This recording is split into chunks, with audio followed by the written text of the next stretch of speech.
This is the elevator at Hampshire Hall in North Oakland, Pittsburgh, Pennsylvania. Case 59 elevators. This is an original Westinghouse elevator from the late 60s, early 70s with Type A buttons, I believe. Fixtures. Westinghouse logo on the door track. We'll go down the ground, our garage. Interior go down.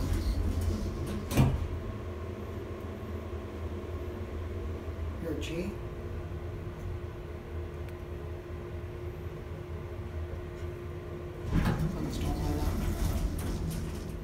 Look up to 4.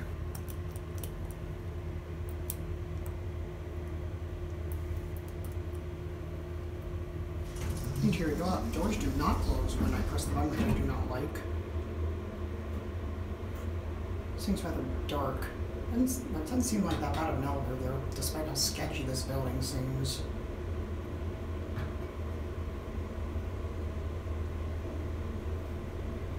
Here at 4.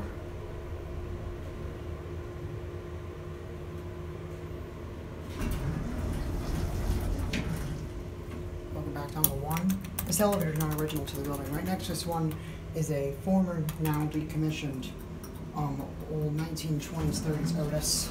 Here's your basic fake wood grain cab. There's fluorescent light in the front, which that part looks a bit melted. And recessed lighting in the back. Here are your Westinghouse fixtures. Here's your certificate. Here, back at 1. Takes a little level.